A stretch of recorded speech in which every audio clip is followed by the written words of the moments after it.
नमस्कार, दिल्ली न्यूज में आपका बहुत बहुत स्वागत है। चलिए देखते हैं आज की 25 फटाफट काम की और महत्वपूर्ण बड़ी खबरों को। पर इससे पहले वीडियो को लाइक करना बिल्कुल न भूलें।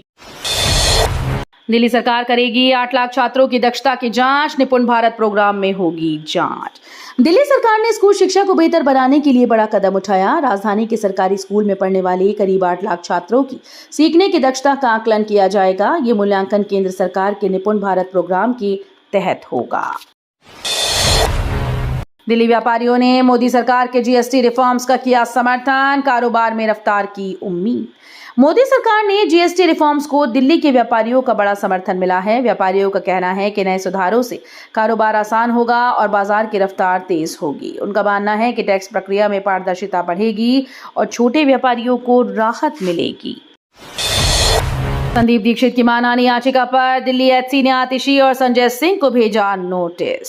दिल्ली हाईकोर्ट ने कांग्रेस नेता संदीप दीक्षित की आपराधिक मानहानि याचिका पर आम आदमी पार्टी नेताओं आतिशी और संजय सिंह को नोटिस जारी कर दिया है। याचिका में संदीप दीक्षित ने आरोप लगाया कि दोनों नेताओं ने उनके खिलाफ झूठे और मानहानिकारक बयान दिए।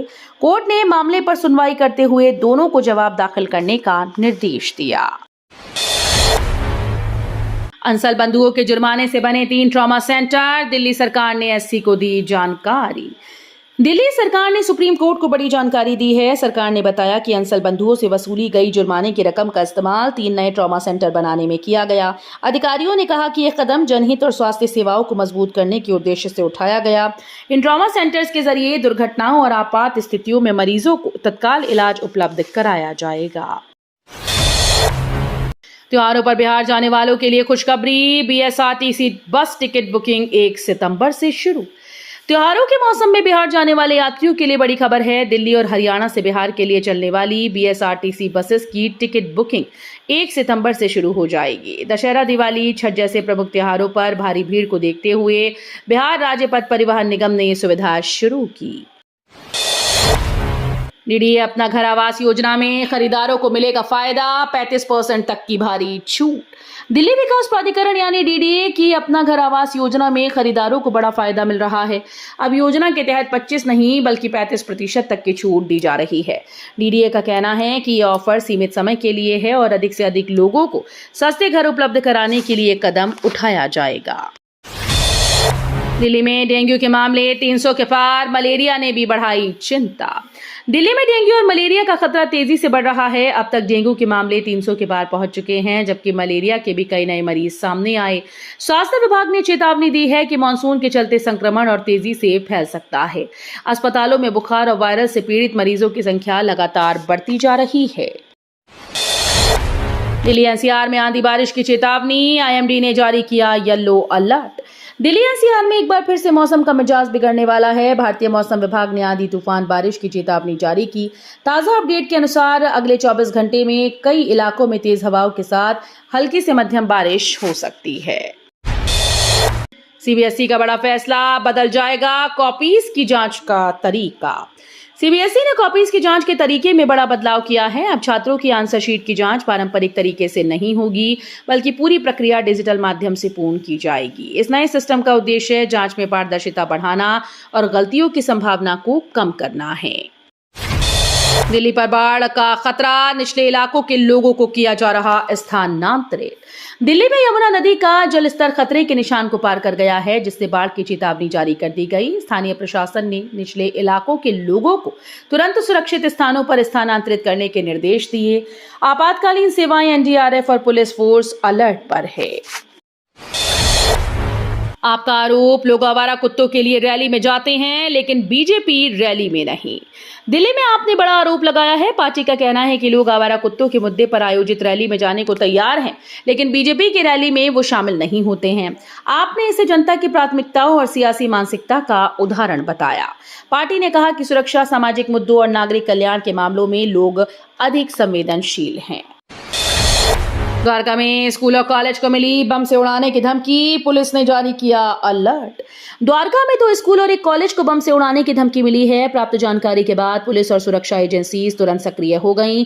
सभी संस्थानों में छात्रों और स्टाफ की सुरक्षा के लिए हाई अलर्ट जारी कर दिया गया। दिल्ली में महिला सुरक्षा खतरे में 9,767 सीसीटीवी कैमरे बंद, कई जगह डार्क स्पॉट। दिल्ली में महिला सुरक्षा को लेकर चौंकाने वाला खुलासा हुआ। राजधानी में लगाए गए 9,767 सीसीटीवी कैमरे फिलहाल बंद पड़े हैं। इन कैमरों के खराब होने से कई इलाकों में डार्क स्पॉट बन गए, जिससे अपराध और खासकर महिलाओं की सुरक्षा को लेकर खतरा बढ़ गया है। भारतीय बॉक्सिंग फेडरेशन चुनाव के लिए हरी झंडी, 21 अगस्त को होगी वोटिंग। भारतीय बॉक्सिंग फेडरेशन के चुनाव कराने को आखिरकार मंजूरी मिल गई। चुनाव 21 अगस्त को होंगे। सूत्रों के मुताबिक चुनाव आयोग ने तैयारियों को हरी झंडी दे दी और अब सभी पदों पर मतदान की प्रक्रिया पूर्ण की जाएगी। इस चुनाव में अध्यक्ष, सचिव और अहम पदों के लिए मुकाबला किया जाएगा। दिल्ली के जीटीबी अस्पताल में जल्द खुलेगा हेपेटाइटिस ट्रीटमेंट सेंटर, मरीजों को बड़ी सुविधा। दिल्ली वासियों के लिए राहत की खबर है। जीटीबी अस्पताल में जल्द ही हेपेटाइटिस ट्रीटमेंट सेंटर शुरू होने जा रहा है। अधिकारियों के मुताबिक ये सेंटर अत्याधुनिक सुविधाओं से लैस होगा, जहां हेपेटाइटिस से पीड़ित मरीजों को जांच और इलाज की पूरी सुविधा मिलेगी। यहां विशेषज्ञ डॉक्टर्स की टीम, लैब टेस्टिंग, आधुनिक उपकरण और परामर्श सेवाएं उपलब्ध होंगी। यूपीआई पर मिलेगी छोटे लोन की सुविधा, अब नहीं लगाने होंगे बैंक के चक्कर। डिजिटल पेमेंट सिस्टम में बड़ा बदलाव होने जा रहा है। अब ग्राहकों को छोटे लोन सीधे यूपीआई के जरिए मिल सकेंगे। National payments corporation of India यानी एनपीसीआई इस सुविधा पर काम कर रहा है। दिल्ली में फी रेगुलेशन बिल लागू, निजी स्कूल अब नहीं कर सकेंगे मनमानी। दिल्ली में फी रेगुलेशन बिल लागू हो गया है। इस बिल के तहत अब निजी स्कूल फीस के नाम पर मनमानी वसूली नहीं कर पाएंगे।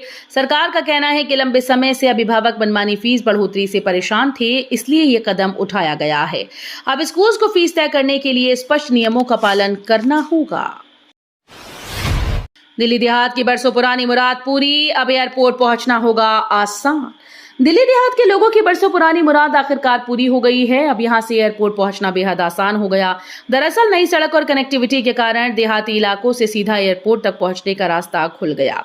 लंबे समय से लोग इस सुविधा का इंतजार कर रहे थे, क्योंकि पहले उन्हें घंटों का सफर और भारी ट्रैफिक झेलना पड़ता था।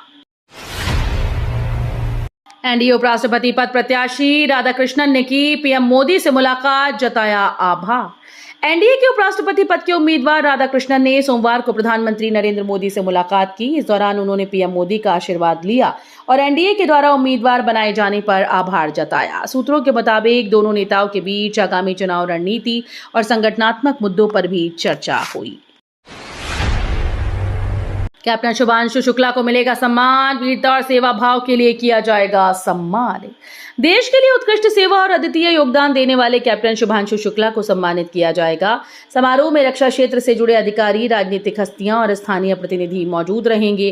कैप्टन शुक्ला को यह सम्मान उनकी वीरता, कर्तव्यनिष्ठा और सेवा भाव के लिए दिया जा रहा है। डीडीए का नया नियम, रामलीला आयोजकों को अब देनी होगी अतिरिक्त जानकारी, बढ़ी परेशानी। दिल्ली विकास प्राधिकरण ने रामलीला आयोजन को लेकर नए नियम लागू कर दिए हैं। अब आयोजकों को मैदान लेने के साथ ही पूरी डिटेल देनी होगी। इसमें आयोजन समिति के सदस्यों की जानकारी, सुरक्षा इंतजाम, भीड़ प्रबंधन और फंडिंग का ब्यौरा शामिल होगा। अधिकारियों का कहना है कि ये कदम सुरक्षा और पारदर्शिता सुनिश्चित करने के लिए उठाया गया है। दिल्ली चिड़ियाघर में 10 साल बाद जिराफ दिखाने की तैयारी, जानिए अधिकारियों का पूरा प्लान। दिल्ली वासियों के लिए खुशखबरी है। करीब 10 साल के बाद नेशनल जूलॉजिकल पार्क यानी दिल्ली चिड़ियाघर में जिराफ दिखाने की तैयारी चल रही है। चिड़ियाघर प्रशासन ने जिराफ लाने की योजना बनाई और इसके लिए विशेष बाड़े और अनुकूल माहौल तैयार किया जा रहा है। अधिकारियों के मुताबिक इन जिराफों को अफ्रीका देश से लाया जा रहा है। दिल्ली के राजा गार्डन में इमारत में लगी भीषण आग, 5 लोगों की मौत। दिल्ली के राजा गार्डन इलाके से दर्दनाक खबर सामने आई। यहां एक इमारत में भीषण आग लग गई, जिसमें 5 लोगों की मौत हो गई। बताया जा रहा है कि आग लगते ही पूरी इमारत धुएं से भर गई, जिससे कई लोगों का दम घुट गया।